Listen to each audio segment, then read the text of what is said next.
Hey everyone, apologies for the delay. We're still waiting for our third panelist. We're going to start with a brief introduction. Meanwhile, I hope he's going to be able to join us.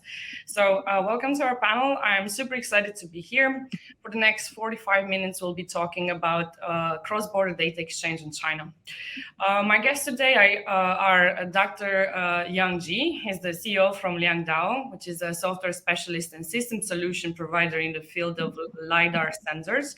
Their clients include established automotives like BMW, Volkswagen, Magna, but also cities like Hamburg, Munich, or Ingolstadt.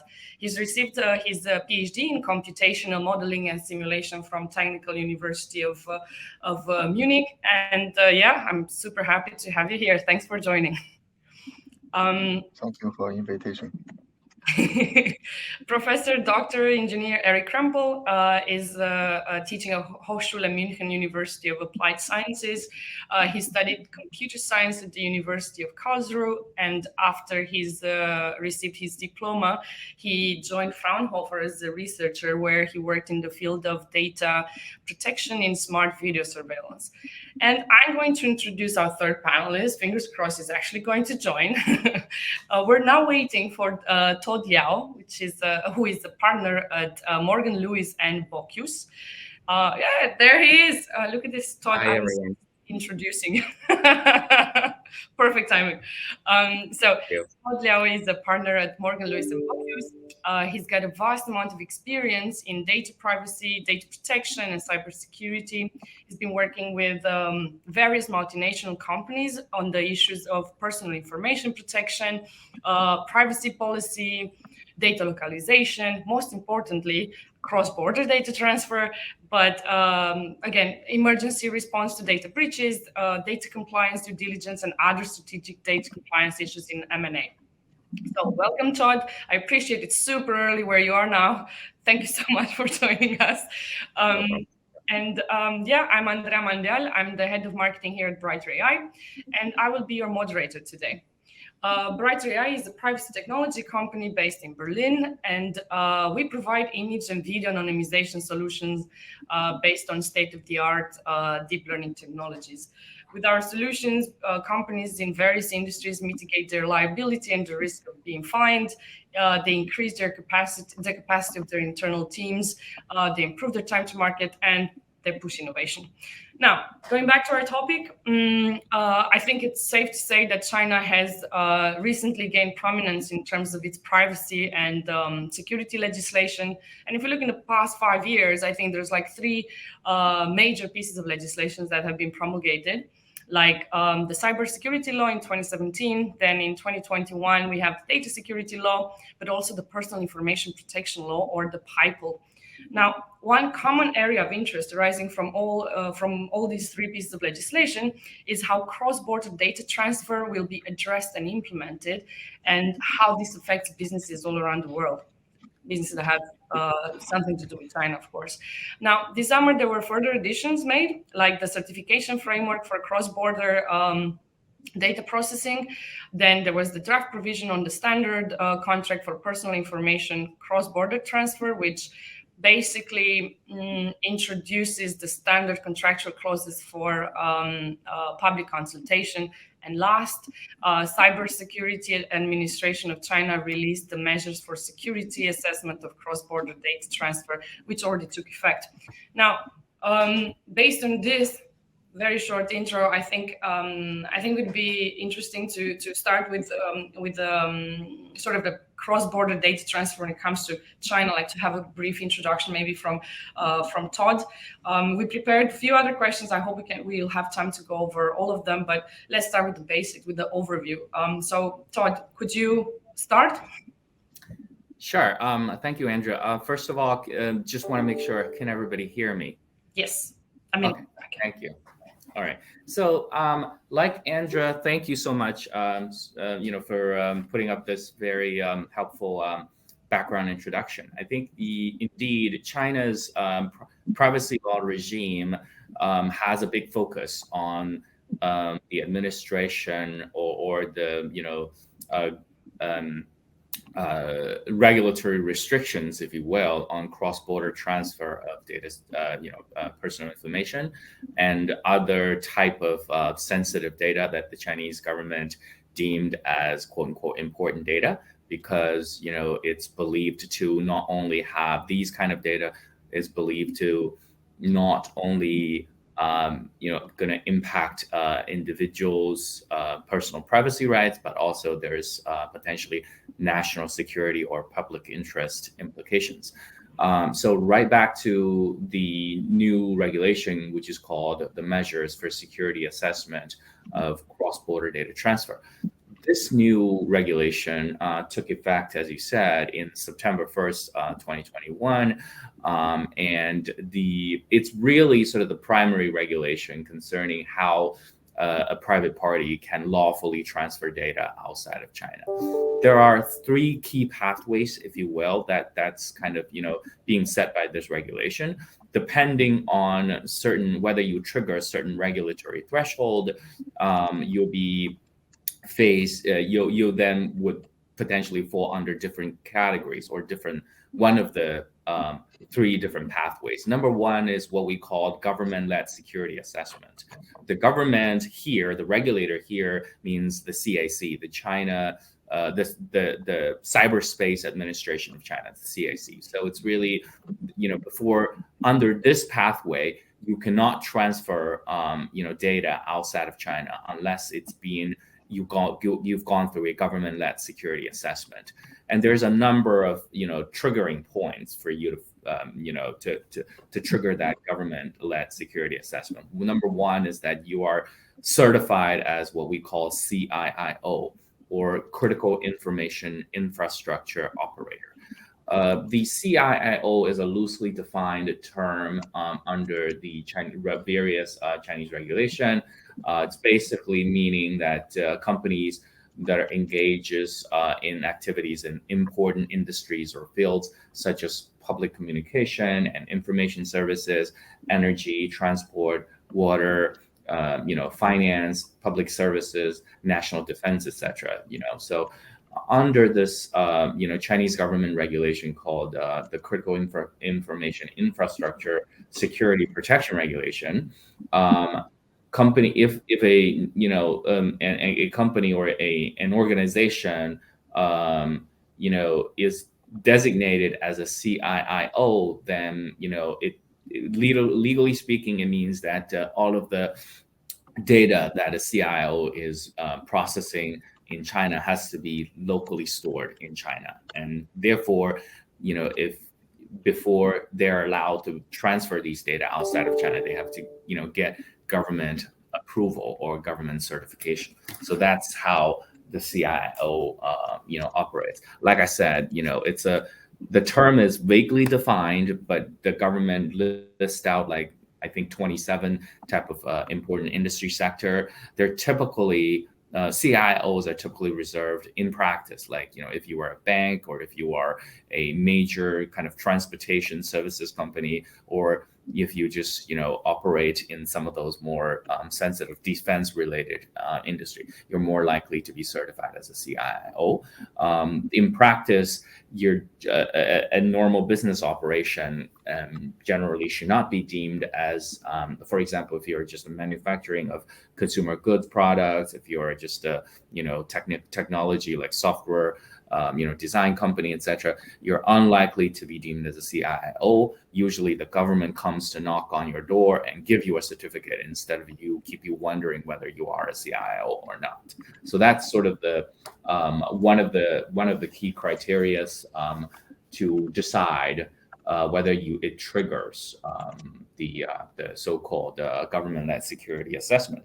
The second triggering point is that if you are a normal business operation, but if you process "quote unquote" important data in China, then not the entire organization's data, but only those data that's deemed as "quote unquote" important data has to be locally stored. And if you want to transfer those important data outside of China, then you need to go through government-led security assessment. Again, important data is somewhat also vaguely defined concept, but it's any data from a consequence perspective, if handled improperly or leaked, it could cause damage to national security interest or other important public interest.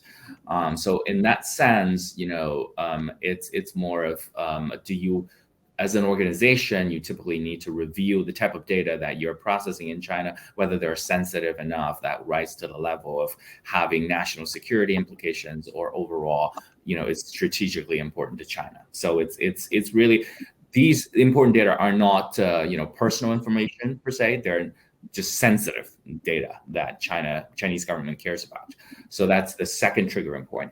And the next triggering point would be the volume of the data that is large enough that the Chinese government think that it potentially, just by the virtue of the volume of personal information involved, it could raise some security concern. And the volume threshold under this new regulation is very specific. It can be at a high level just summarized as 3 type of volume threshold. Number 1 is that if a company, let's say, process, or if a company is in possession of personal information of over 1 million data subjects. So 1 million is the first volume threshold. The second volume threshold is over a certain particular time period, and I'll mention in a bit what exactly is the time period. During a specific period of time, if a company is planning to transfer personal information exceeding certain volume, then you have to go through the government-led security assessment. The specific volume is that when it comes to like general personal information, the number threshold is 100,000.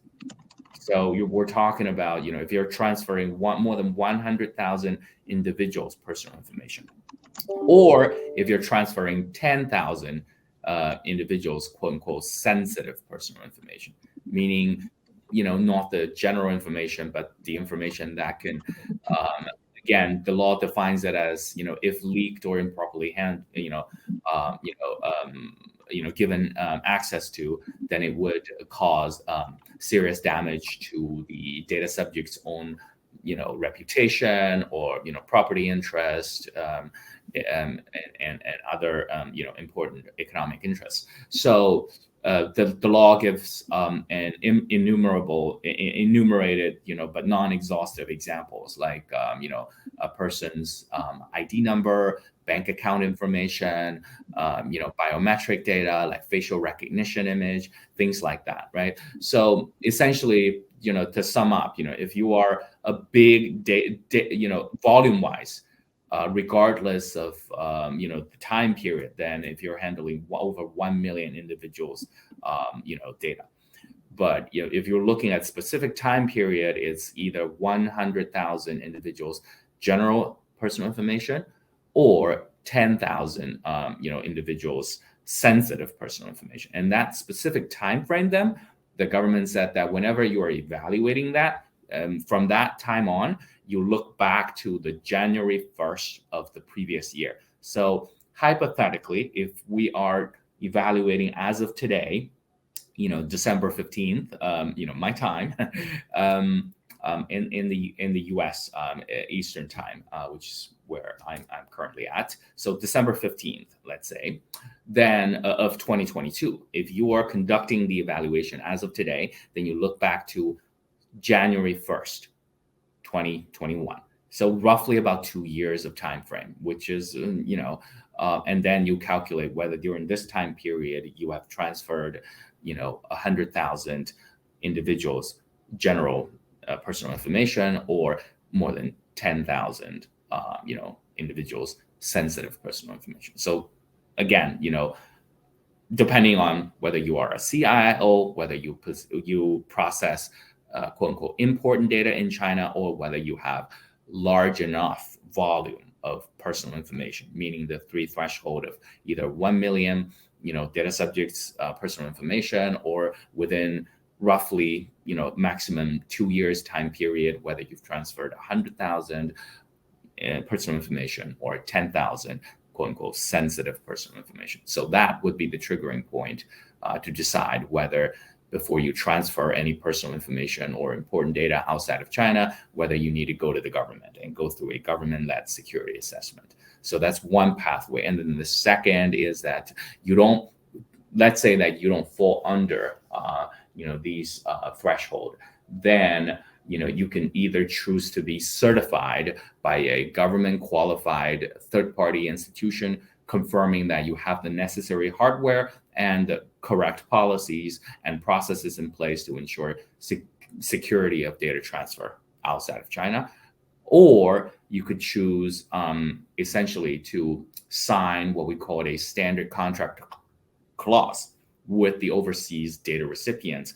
And the standard contract clause would stipulate the type of rights and obligations of the overseas data recipients in terms of ensuring the security of the data being transferred outside of China. And as you mentioned earlier, the sort of China's version of the standard contract clause is actually currently still in draft form. It has been released for public consultation and comments. Currently, I think the government is still evaluating those comments from the public. It has not been finalized or become a legally binding template. But once it's finally been issued in its binding form, all of the parties who intend to transfer the data outside of China, if they don't meet the government-led security assessment criteria, then they have to go, ensure that they sign this, standard, contract clause with whatever overseas data recipients. Todd, so that's sort of high level summary. Let's go to more. I think we have. I mean, probably not, but I think we should move to the other questions. I think it's a very good overview, taking into account like so many different legislations, so many aspects. So thanks a lot, Todd. Now, if we look at the multinational companies, I don't know, from Europe, for instance, like LiangDao is here. How do you think it will affect your company's operations if your company does business in China? Yeah. First of all, thank you for inviting me and for the introduction from Todd. So it's a very large topic. From my perspective, this data security and protection situation affects our business very large. I can just speak from automotive or mobility sector. As you can see in the future, this is very important for car makers, automotive companies to provide smart and intelligent solution to a certain market. And this a big difference because all the smart intelligence are based on data. So without any data from China, it cannot develop an autonomous driving vehicle in Wolfsburg or in Ingolstadt. It cannot happen. So to face this challenge, as you can see, that many German automotive companies are going to establish or increase the research and development capacity in China, so they can develop a localized vehicle with data in China for the customer in China. And this is how I will say how the company are dealing with this challenge. They are moving to China. So they are not relying only on transfer data from China to Germany. This is one situation we can observe, but at the end we cannot. All the companies cannot develop a complete vehicle in China. It's not possible. So there are still some needs of data transfer necessary. For example, it's necessary to understand the driving behavior in China, how people driving the car. And this kind of data, this description of the driving behavior based on technical parameters, it's not for, I will say it's okay to transfer the data from China. But what kind of data are not allowed? This, in our case, the data as important data. This is as you can define what kind of important data. In our case, the GPS data, geo information system, the data are not possible. And even by survey, by data acquisition, you would like to understand the traffic, road situation. And this is very crucial. Sometimes they are not allowed to just make to accurate the data, to get the data. And this is a tricky part because we don't know what kind of location in China is forbidden. Yeah, you cannot go there and make a measurement. And this is sometimes the knowledge or the kind of experiences of data protection company in China. They know these sensitive locations and they don't go there to make data acquisition. Yeah, this is a kind of know-how. And otherwise, if you collect the data and you can make a desensitization of the data. So it means make a transformation of GPS data, ship the GPS coordinates somehow, and analyze the data. And this is possible. And at the end, we cannot transfer any images, any LiDAR point clouds, but we can just only transfer the behavior, the description data from China to Germany. As this is the current situation. Back to the regulation.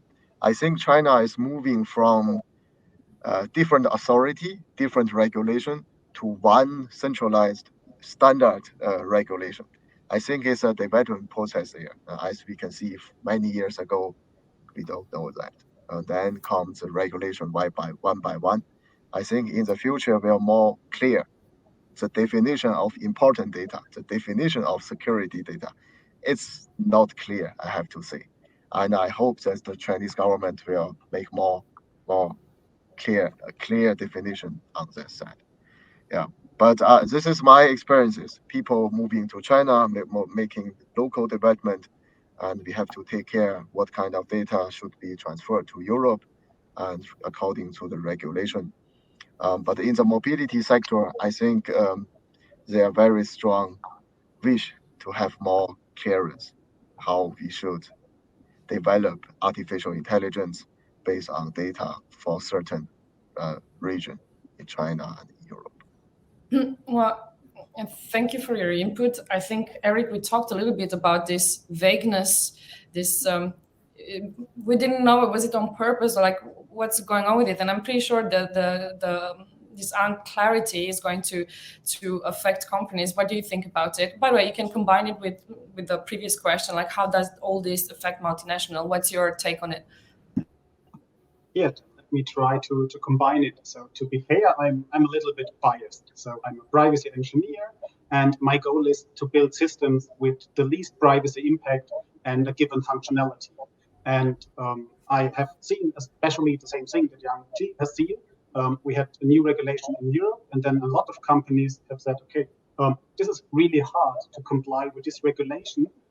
Let's do something else, not innovate on privacy. Let's move to a location where we don't have to comply with privacy regulations. And in many cases, this was China, and I completely understand why they did it, because complying with the GDPR is hard. The GDPR has a lot of elements where it is hard to really understand what the law is demanding from you. So the GDPR has a lot of parts where a lot of scholars don't know how how it will really affect a certain technology. So it was easier to go to China, and so I'm actually quite happy that now we see that privacy regulation was really heterogeneous all over the world. There were countries with a high standard and countries with a low standard. And now we see that the standards increase all over the world. And this will hopefully be a driver for the innovation in the privacy field, and maybe a driver in the innovation on how can we actually build technology that doesn't impact privacy in a hard way and still reach all this technology development we want to have. So we want to have autonomous cars.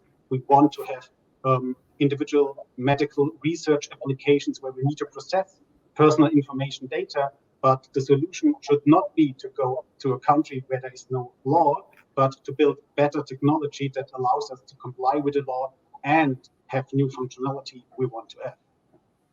I think this is a in conjunction with like privacy by design, like building things right from the beginning, so you don't have to deal with this like later on in the process when it becomes harder. Todd, do you want to maybe talk a little bit about this? I think it's an interesting topic. Yeah, sure. This is indeed a very important concept. First of all, and for an organization, you really have to, design from the very beginning in terms of your process to first, kind of foretell, where the risk could come from. So in fact, as outside, legal counsel, we've been working with many clients in that process. And what we do is to help our clients to do an exercise, as we call it, data mapping. And this data mapping exercise is really to help the client, draw an accurate map in terms of, what kind of data are they collecting and processing inside China, for which sort of work function or work stream, the nature of the data, the volume of the data, and to what extent that they need to, from a business process perspective, they need to transfer these data, outside of China. Because in many situations, what we have found is that our clients actually do not necessarily need to transfer these data outside of China, but they just, as a matter of habit or as a matter of normal process, they just do it, right? Once you really, help them to, drill down to like, well, is it really necessary for your business function to operate that way, or could be avoided, or can you streamline the process? For example, we've been assisting some life science companies, right, to, because they conduct clinical trials in China, they receive a large, volume of those data. But what our question has always been, do you really need these data to be personally identifiable, or can it be anonymized and still achieve your technical purpose? And the answer, to most extent, has been, yeah, we don't actually need the patient name and their home address and these kind of, very, personal identifiable information. We can anonymize it and still achieve the same purpose, right? By going through that data mapping process, you actually, substantially reduce the amount of unnecessary cross-border transfer of personal information. And bear in mind, though, these days, the Chinese government is getting, smarter and smarter about this. They now always ask the question, well, you do the data anonymization, but is it possible then, after the data is gone overseas, is it possible for you to like reverse engineer it and then convert back to identifiable personal information, right? And then also, back to Yang Ji's point in terms of like in the auto industry, right? Actually, there's ambiguity, but there's also clarity, more and more clarity, because the Chinese government, from an industry regulator perspective, they've issued a series of guidelines specifically for the automotive industries. They have issued a new regulation that's called, several, provisions on automotive data security management. They've, provided a relatively more clear roadmap in terms of what's important data in the auto industry. And there's, guidance for other industry sectors like finance industry, like, AI.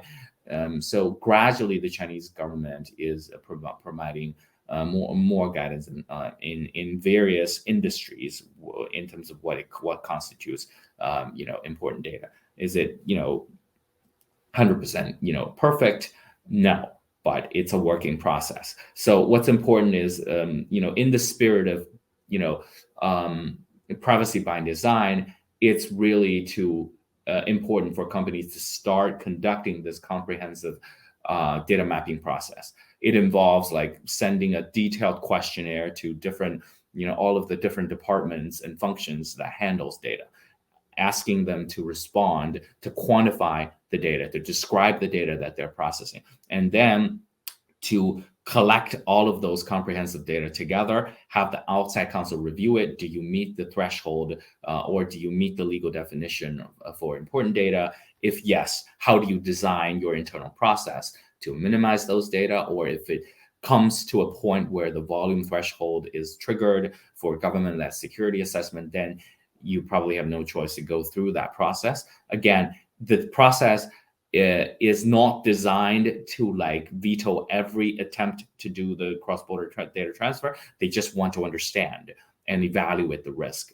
In fact, we have been helping many other clients to go through this process, and it's not necessarily a dead end. Once you go through the government, you never hear back from them. They have designed a sort of timeline for you to get response from them. So yeah, it's a process you just have to go through. And then of course, in addition to all those I introduced, the government also had some internal processes requirement for you to have to, for example, conduct an impact assessment every time when you're transferring data outside of China. You need to build an internal compliance record that you have gone through a process to evaluate and identify potential security risks and identify security gaps, and then come up with remediation measures. And all of these has to be documented. This so-called impact assessment is more of an internal process and record keeping requirement. It's not necessarily, have to be,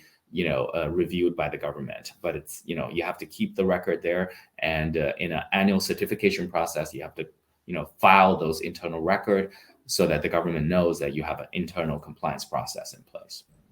Erik, anything else you'd like to add to this topic? Yes, I want to add that I really like privacy by design, and I want to have a look back at another field I'm working on. It's IT security, and I think the two are pretty similar. So if you look back 15 years ago, you developed a system, you developed an app, and once you were finished, you tried to make it IT secure. And this is a horrible concept. It doesn't work, or it's extremely expensive. You need to re-evaluate a lot of steps. Nowadays, we don't do this. So typically, big companies now work agile environment, Scrum sprints, and they have people that do DevSecOps, so development, security, operations. And in every step of the operation, they look if security is good, if security can work this way. And privacy by design is actually the same concept for development. So you don't build a system, and once you're ready, you say, okay, is this private? Then somebody has to say, no, this is a horrible concept from the privacy point of view. So privacy design means look at the design, look during development, look during every change of the system, and therefore we have much better systems, a much more agile development process, and we are sure that our privacy expertise is not only at the end to audit the system, but actually helps to develop the best possible system we want to achieve.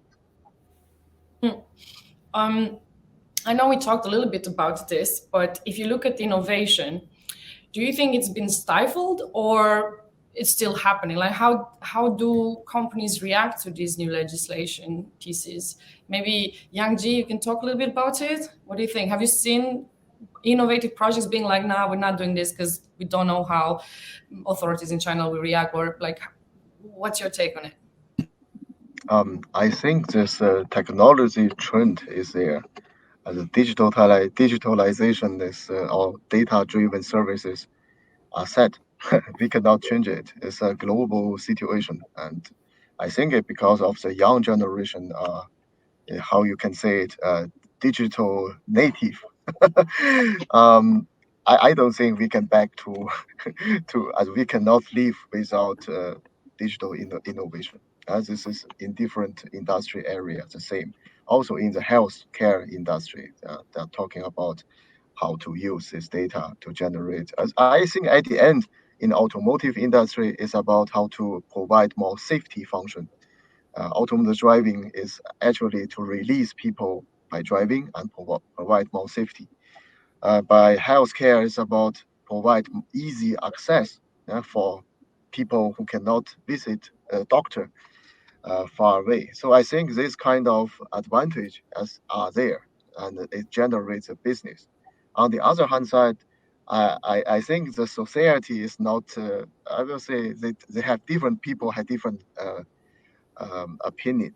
In Germany, for example, I always see people with a very old Nokia handy. So Nokia mobile phone. So they are resistant. Don't give me any digital transformation. But I think, yeah, but as I said, there's no way back, and the global development is in this direction. And in China, even my parent, over 65 years old, they are using mobile phones, they are using this kind of webcam and to have meeting with me, right? As of to see each other. I think there's no way back, and we have to focus, especially as Erik said, we have to take security at the beginning, but not develop the product as a physical and software at the end, before the product will introduce to the market, and then think about security. I think it's too late. Yeah. So we have to rethink the product development process, and I think we will find a proper solution. But the mindset should be changed. But I think also technology is something that can help companies be compliant, right? And Yes. also using this privacy by design principle, I think technology can do a lot for it. I'm going to ask Erik to maybe talk about it. Like how can the company use technology in order to make sure they're compliant? I mean, it's probably not the only thing they can use, but it's something to help. Yeah, but it's actually a step of innovation or a process of innovation we've seen that is fueled by GDPR, or that is fueled by other privacy regulations all over the world. So if there's no regulation, there's no innovation in privacy tech. But now we have stronger privacy regulations, and we see a lot of good technologies. So one example we all hear that this call organized by Bright AI. Bright AI has a software to anonymize videos and license plates in cars. It's an excellent example for an innovation that would maybe not fit a market need 10 years ago, but today it's clear for everybody that we need such technology that is able to look at the video stream, at the picture, detect the face, remove the face, anonymize it. This is great. And I think that we will see a lot of other technologies in the next upcoming years that will help us with similar problems. So I have great expectations of stuff like secure cloud computation. I have great expectations of new cryptographic primitives like homomorphic encryptions that maybe allows us to have data in one location encrypted and process it for another location. There's a lot of innovation coming up the next years, and actually these are concepts that are quite old in research, but because there was no market need, they stopped development, or the development was not really that fast. But now the last 10 years, we've seen a lot of innovation in these areas that I like to call privacy tech, because they innovate in privacy for a special market need. Todd, I want to ask you something, because you're working with a lot of multinationals, and I assume they come from different industries, right? How did they react to the new legislation? Like, is it confidence that they can pull through and push innovation in China and outside, or what's the market telling you? Yeah, I mean, obviously people don't like overregulation, so they're initially the response is always, well, this is going to be very cumbersome. This is going to, exactly like you mentioned, stifle innovation. And there's also, a lot of compliance cost involved. You have to invest, because the law call not only for like legal documentation, but you have to establish a process. In some cases, you have to appoint a, sort of data protection officer, and, you have to upgrade your hardware sometimes. So yeah, it's first of all, from my client's perspective, they don't like the fact that they have to make additional, compliance cost, incur additional cost and additional just cumbersome. But on the other hand, it's becoming a business necessity, because for a lot of them, they cannot afford not to come to China because of the huge market there, and also in many tech industry, like Yangji said earlier, it's about access to data, the volume of data that's helpful to create some kind of database or algorithm-driven process. So this is particularly true for automotive autonomous driving industry, for example, and also for life science industry for purpose of like clinical trials data, because China has a large population, and for kind of companies whose products are meant to treat China as a destination for a market instead of for cheap labor. So they've come to realization that they have to do it. So and the point is really to go to competent counsel to really to distill the kind of mystery, the confusion, the ambiguity, to try to get some certainty to an incredibly complex and cumbersome process. As an example, data mapping, many clients initially thought that, oh, this is just going to be easier. We're going to send an email internally asking everybody to confirm. But because of the ambiguity in regulation, how do you define what's important data, what's not important data? How do you quantify a specific sort of situation where the volume threshold is either triggered or not triggered? And there's a lot of coordination involved. So really, and it ended up being a relatively complex process where that process has to be guided by outside counsel, explaining to different work streams what they're supposed to do in collecting all these data, how we're going to synthesize and minimize data, how are we going to manage sort of the definition of the specific time period. In some cases, you can reduce the time period depending on when you start the evaluation, right? And then how long do you look back essentially to the cutoff dates, etc. And more recently, for example, we are seeing new directives issued by provincial level government the cybersecurity regulators saying, for example, in the automotive industry in Shanghai, they had a deadline of December 15. Actually, as of today, you have to file for security, sort of annual security filing to tell the regulators how much quote unquote important data you process as a player in the automotive industry. And they define it very broadly in terms of it's not just sort of the manufacturers, it's also the software solution providers, the distributors, it's everything. So even if you have no important data, you still have to file just to tell the regulator on record, I have zero important data and here's why. So it's cumbersome. Many clients don't like it, but nonetheless, they understand it's necessary for the sake of keeping access to the Chinese market. We're running a bit out of time, but I have two questions. One for Erik and Yang, and one for you, Todd. So let's start with maybe Erik. What's your take on the future? Like, what do you think is going to come? Like when you think of Chinese legislation and companies, like, are you optimistic? Do you think it's going to be clearer? Do you think it's going to continue to be ambiguous? Like, what do you think? So I think all privacy regulations are really ambitious at the beginning, and then we need some time to know how to work with. It was the same with the GDPR in Europe.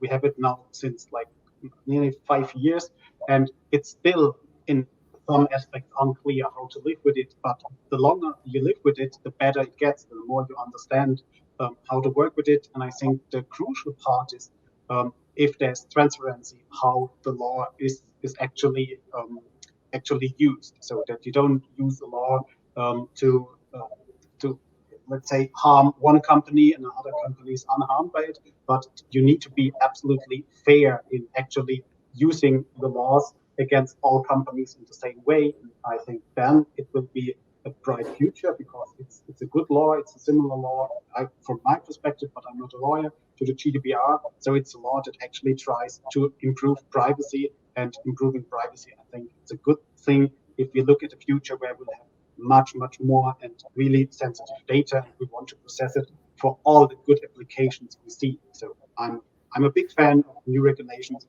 in this way, but I know that especially the first years can be hard to actually start working and living with them. I love your optimism, Erik. Do you share it? Yang, do you share his optimism? Sure. But if we talk about cross data exchange from my point of view in mobility sector, I think because of the big amount of sensor data, and I think that it's not sustainable to transfer so many data from China to Germany or everywhere else. So I think the mainly big data for training of the AI algorithm should stay in China.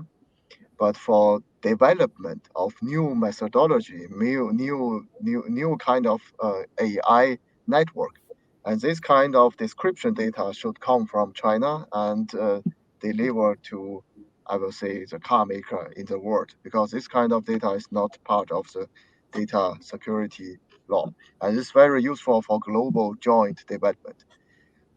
So this is my opinion to that. And because of this business situation, I think in China in the future, personal data protection will get more attention. So it's time for Bright AI, for example, to go to China and deal with this huge amount of sensor data collected by different car makers. So I think the Chinese people, yeah, today they are get used to the camera system everywhere. But believe me, this kind of sensibility of personal data protection, it will come by Chinese people in the next year. Last question, and with this we're going to wrap up. Todd, what's your advice for multinational companies from the legal perspective? What should they be prepared for? What should they have? What are things that many companies forget about, or what's your advice? Yeah, I think the advice is compliance, compliance, compliance. It's really, you have no choice. The law is here already. The government is really paying attention and starting to enforce. If you're not feeling the enforcement pressure today, you will at some point down the road once everybody else is compliant already, right? So you don't want to be the latecomer in this, because as we have seen more recently, the Chinese government really come down very hard on some of the big players in this field who's not compliant. I need not to mention, but I still will, Didi as the biggest taxi hailing company in China, the Chinese version of Uber, they,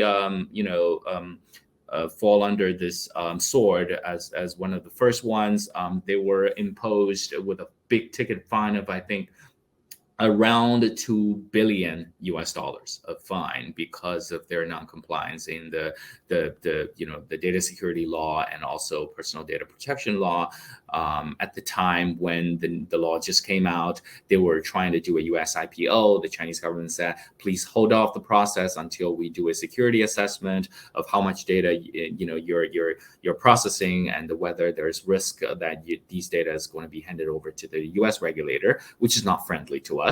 And Didi kind of, because of the business pressure from the PE investors, decided to go ahead with the IPO process without getting the security clearance from Chinese government. The Chinese government is not happy about it, immediately said that you were conducting an investigation. In the meantime, you have to stop operations, stop signing on new customers. And about 1 year later, they handed over this big ticket fine of $2 billion for the company and about $1 million each for the co-founders, the president, the chairman, and the CEO of the company. So not only the company itself could be subject to penalty, senior executives could also be subject to penalty, because the maximum penalty under the law for violation is up to 50 million RMB, or 5% of the annual turnover of the company in the previous year. Depending on the size of the company, this indeed could be billions of dollars if you are in a very, very big platform type of companies. So really, compliance. I could not emphasize enough. Well, on that note, I think we're going to wrap it up. I mean, it's indeed a very wide topic. We touched, I think, the tip of the iceberg, but thank you so much, all of you. I really enjoyed our conversation. And for those who joined us, well, thank you as well. Happy holidays and talk to you soon. Bye-bye. Thank you. Bye-bye. Thank you, everyone. Bye. Bye-bye.